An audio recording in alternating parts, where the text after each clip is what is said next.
Selamat malam saya ucapkan kepada semua terlebih dahulu terutamanya selamat malam saya ucapkan kepada semua terutamanya kepada Encik Khairul Syafiq kerana sudi bersama kami daripada Kumpulan Dori untuk sesi temu bual bersama usahawan untuk subjek untuk khusus kreativiti, inovasi dan keusahawanan. Terlebih dahulu saya ingin memperkenalkan diri sendiri iaitu nama saya Terence Anatedong. Saya akan menjadi moderator untuk malam ini. Saya akan menanyakan beberapa soalan ditemani oleh rakan-rakan saya pun akan menanyakan soalan kepada Encik Khairul. Alright, saya akan mulakan sesi temu bual ini dengan soalan biasa sahaja dan diterusi oleh rakan-rakan saya. Encik Khairul Syafiq, boleh saya tahu apakah nama syarikat Khairul Syafiq? Okey, pertama sekali, terima kasih kepada Saudara Terence. Okay, nama syarikat saya adalah KA Beta Farm. Okay, K stand for Khairul, A for Ajib, business partner saya. Okey. Boleh saya tahu apakah misi dan visi syarikat KF Beta Farm? Okey, misi syarikat saya untuk menjadi salah satu syarikat ikan laga, pengeluar ikan telaga yang terbesar di Malaysia menjelang 2025. Okay, untuk visi pula, visi saya adalah supaya industri ikan laga di Malaysia dapat berkembang dengan lebih pesat dan mendapat permintaan yang tinggi. Supaya para breeder, para penternak dan juga penjual ikan laga di Malaysia ni lebih berkembang dan semakin dikenali industri ikan laga. Okey, terima kasih. Okey, seterusnya saya akan serahkan kepada Wong Zici untuk soalan seterusnya. Okey, selamat malam Encik Khairul. Saya akan teruskan temu bual ini dengan soalan yang seterusnya iaitu apakah latar belakang syarikat Encik iaitu dari segi bagaimanakah bisnes Encik bermula? Okey, bisnes ikan laga ni bermula sebenarnya sebelum PKP, okay, sebelum lockdown, saya di apa ni, daripada parents saya sendiri, ayah saya mula untuk membeli ikan laga. Okay, dari situ saya macam tertarik juga dengan ikan laga ni. Tapi time tu belum bermula dengan serius. Perniagaan ni serius sejak PKP, okay, lockdown. So bila lockdown tak tahu apa benda nak buat. So saya tengok banyak orang yang menjual dan membeli ikan laga. Okay, dari situ yang saya rasakan, ikan laga ni boleh menjana pendapatan. Permintaan dia agak tinggi. Ketika itulah. So dari situ motif saya pertama adalah untuk mengisi masa dan juga untuk menghasilkan duit. Okay, tak ada minat lagi time tu, memang menghasilkan duit. Tapi setelah lebih kurang sebulan saya start buat tu, minat tu datang sendiri. Okay, dia akan datang sendiri minat untuk membeli ikan laga tu. Macam itulah. Baiklah. Syarikat Encik, bilakah dia ditubuhkan? Ingat tak tahun ke atau bulan dia? Syarikat ditubuhkan lebih kurang, okay, saya mula bercimpung dalam bulan 11 dalam bulan 12 2019. Dah mulalah kaji-kaji besar ikan laga. Tapi permulaan syarikat dalam bulan 3. Bulan 3 2020 lah. Kat situ mula serius lah dalam besar ikan laga. Oh, okey. Okey, soalan seterusnya, dari manakah datangnya idea bisnes Encik? Atau adakah Encik mendapat inspirasi dari sesiapa? Okey, idea ikan laga ni bermula daripada seperti yang saya cerita tadi, daripada ayah saya sendiri. Dia yang start berminat dengan ikan laga. Okay, saya mula bela ikan laga daripada dia lah. Dia macam tunjukkan kat saya, ikan laga ni gini. So saya mula bela. Lepas tu saya ada juga jumpa kawan-kawan dia, salah seorang pengeluar dan peternak ikan laga terbesar di Malaysia. Okey, di Ipoh Perak lah. Dekat situ saya pergi, saya tengok farm dia. Okay, kat situ diceritakan macam mana ikan laga. So saya tertarik dari situ. Okay, kepegawaian ikan laga, income yang dapat dari ikan laga. Situlah bermula secara serius. Oh, Okey, terima kasih Encik Khairul Syafiq. Pada masa depan, adakah Encik mempunyai rancangan untuk mengembangkan bisnes Encik pada dalam skala yang lebih besar atau bagaimana? Okey, hasrat nak membesarkan bisnes tu ada, tapi bukan dalam masa dekat sebab saya masih menyambungkan lagi pengajian saya tingkat ijazah, saya anak muda. Sekarang bisnes saya dikendalikan oleh orang lain, bisnes partner saya dan juga ayah saya. Target saya habis saya degree, start di situ saya nak mula mengembangkan lagi saya punya hatchery dan juga memperbagaikan lagi lah ikan laga saya. Okey, terima kasih Encik Khairul. Itu saja daripada saya. Soalan seterusnya akan ditanya oleh Natasha. Okey, selamat malam Encik Khairul. Saya Natasha. Soalan saya adalah, Encik Khairul dapat sokongan dari siapa untuk mulakan bisnes? Okey, untuk memulakan bisnes ikan laga saya, first kali saya mendapat sokongan dan juga daripada ibu bapa saya lah. Okey, sokongan dia moral dan juga kewangan. Pada permulaan saya mengeluarkan modal sendiri. So untuk mengeluarkan modal sendiri untuk ikan laga agak memerlukan modal yang tinggi. So ibu bapa saya lah support dari segi kewangan time tu. So lama-lama saya ada support daripada Jabatan Perikanan. Saya link dengan Jabatan Perikanan. Okay, kat situ saya dapat sedikit support lah dari segi barangan seperti botol-botol kaca, okay, lepas tu tank apa semua. Okey, baiklah. Soalan seterusnya, company Encik Khairul ini, dia dioperasi secara partnership ataupun milik Encik Khairul sepenuhnya? Syarikat ni sebenarnya sepatutnya adalah partnership di antara saya dan juga partner saya. Tetapi partner saya ni macam dia just underground yang menolong di belakang tapi. So atas nama syarikat sepenuhnya atas nama saya lah. Baiklah, soalan seterusnya, dalam syarikat Encik Khairul ni ada berapa banyak pekerja dan berapa gaji kasar yang Encik Khairul berikan kepada pekerja? Sekiranya ada pekerja lah. Okey, untuk pekerja macam saya cakap, saya dan partner saya lah itu pekerja utama. Saya tak ambil pekerja tetap, cuma kadang-kadang saya ambil part time lah untuk uruskan hatchery dan juga saya punya ikan di kedai. Okay, so part time tu ikutlah dalam seminggu sekali ataupun 2 kali saya panggil untuk bantu saya tukar ikan, check ikan ke, bagi makan ke. So untuk gaji part time saya bayar dalam 40 hingga 50 ringgit lah sehari.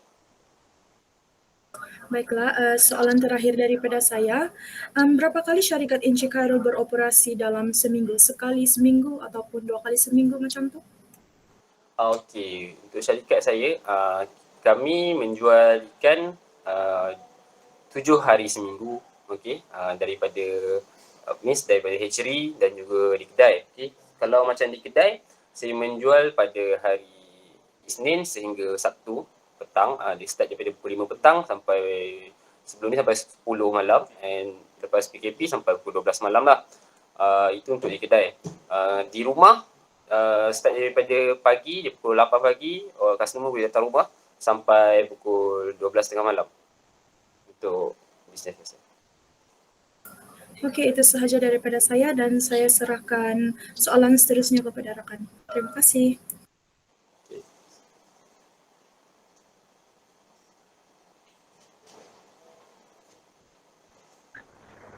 Okey, baiklah Encik Khairul.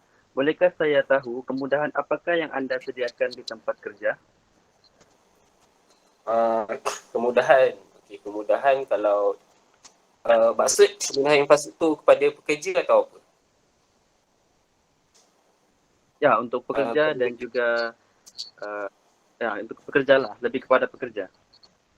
Okey, kalau pekerja lepas itu saya ada menyediakan tempat rehat. Okey, macam ada satu spot yang ada kursi, ada apa semua untuk diorang rehat apa semua. Lepas tu saya cuma menyediakan makan dan minum je lah untuk setakat ni sebab bisnes saya belum besar lagi. Hatchery saya pun masih kecil.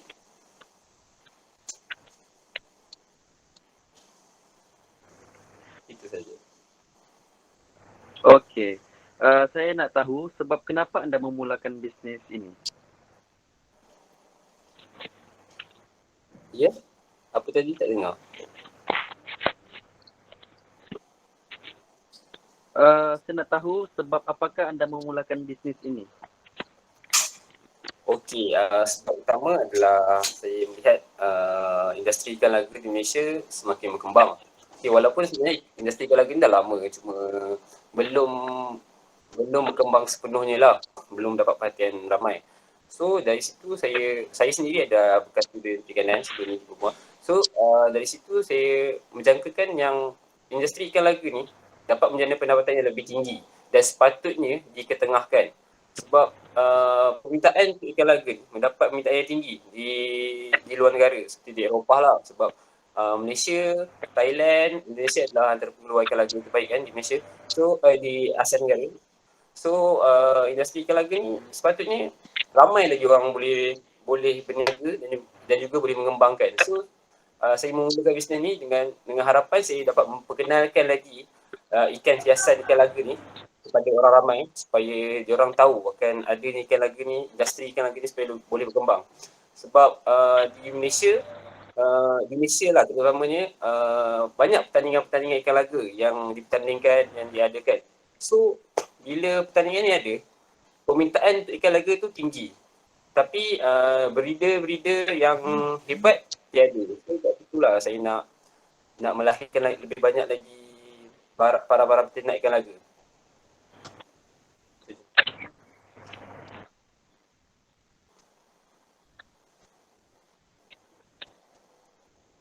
Ada soalan lagi? Okey, Encik. Apakah servis yang anda tawarkan sebagai contoh konsultasi, membuat akuarium atau tangki, menjual ubatan atau berkaitan dengan ikan laga lah?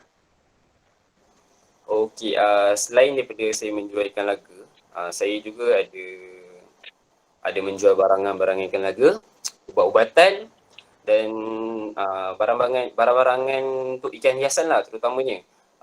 Saya juga kalau ada customer yang ikan ni sakit ke apa, ikan kom kan, ikan competition yang harga beratus-ratus dan beribu-ribu, kalau dia nak hantar untuk grooming ke, ada sakit nak hantar untuk dirawat ke, boleh. Macam tu lah. Untuk selain tu saya juga ada menyediakan servis untuk menghantar ikan-ikan pergi ke competition lah seluruh Malaysia lah, terutama di Semenanjung lah. Untuk kom-kom saya pergi, orang boleh Okey, hantar Encik.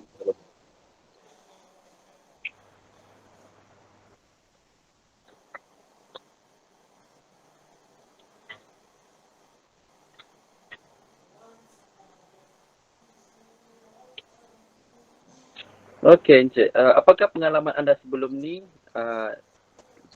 yang anda fikir boleh menceburi dalam bidang bisnes ini? Apa sekali lagi, pengalaman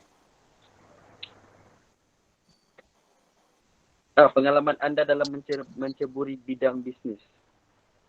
Oh, untuk bidangnya, pengalaman saya ialah saya pun bekas pelajar perikanan dan sekarang masih menyambung dalam jurusan perikanan. So kat situ saya ada pengalaman untuk membela ikan-ikan lah. Tak kisahlah ikan ornamental fish ataupun ikan-ikan komersial. Kat situ saya ada sedikit ilmu dalam bidang perikanan yang boleh assist saya untuk dalam perniagaan ini.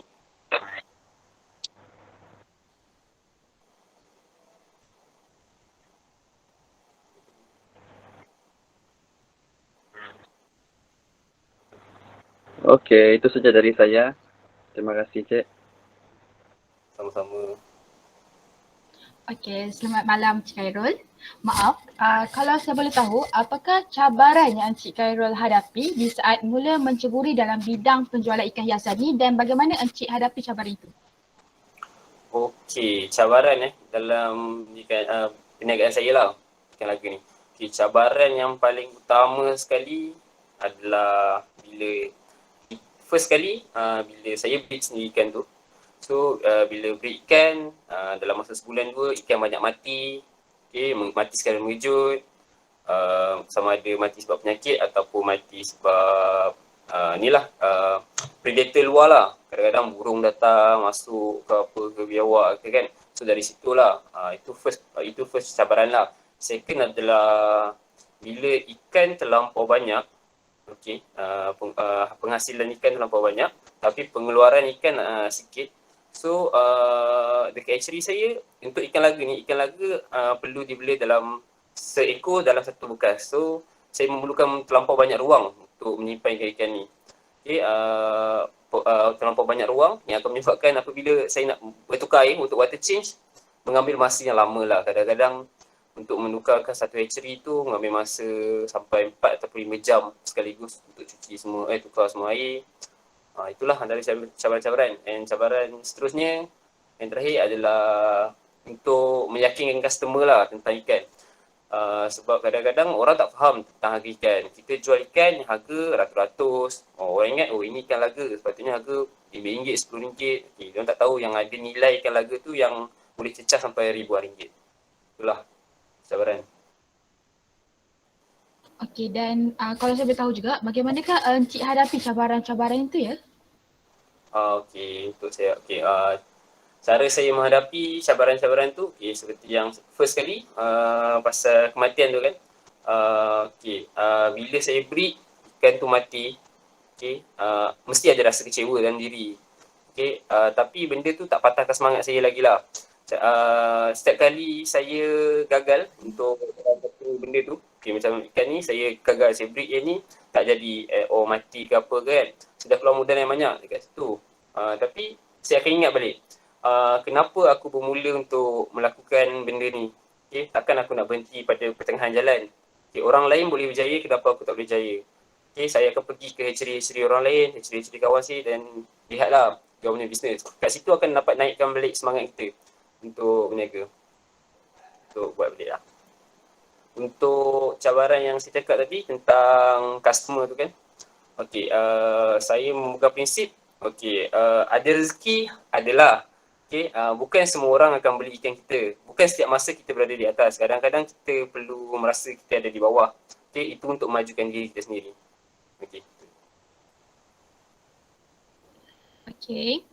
Seterusnya, kalau boleh saya tahu juga, berapakah harga untuk seekor ikan laga yang Encik Khairul jual dan berapakah pendapatan kasar bulanan Encik sepanjang Encik menjual ikan laga ni ya? Untuk range harga, dia ada 3 kategori. First kategori adalah normal grade lah. Normal grade ni bermula daripada RM10 sehingga RM60 ataupun RM70 lah untuk biasa. Kalau untuk breeder grade pula, RM80 sehingga RM250. Untuk com grade daripada RM250 sehingga RM600 lah. Untuk itu ikan com grade lah. Harga com saya setakat ni paling mahal saya jual ikan pun RM600 sajalah. Untuk range harga ikan.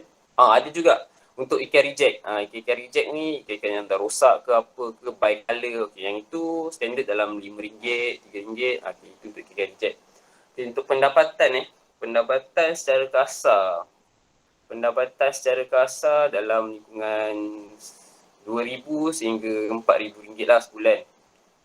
Paling tinggi lah orang dapat. Tapi ada masa kadang-kadang dapat ratus-ratus ribu kan. Itulah. Terima kasih Encik Khairul. Saya rasa itu sahaja soalan daripada saya dan saya akan serahkan soalan seterusnya kepada Terence. Terima kasih.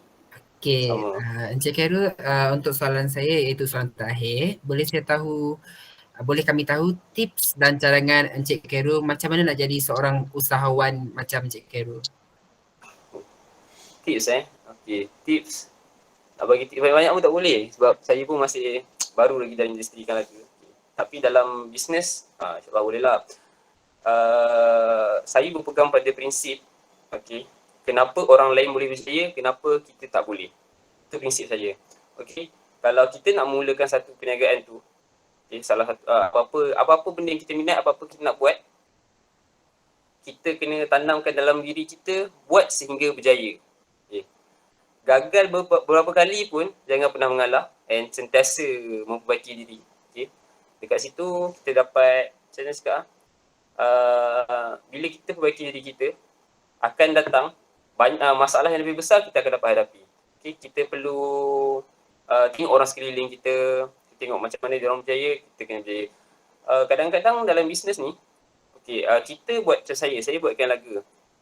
Tak salah untuk saya melihat orang lain yang melakukan bisnes lain sebagai inspirasi untuk kita sendiri berjaya. Macam itulah. Ada tips lain yang macam Encik buat macam kelainan ke daripada orang lain? Macam mana idea ke, dari mana idea Encik datang? Tips.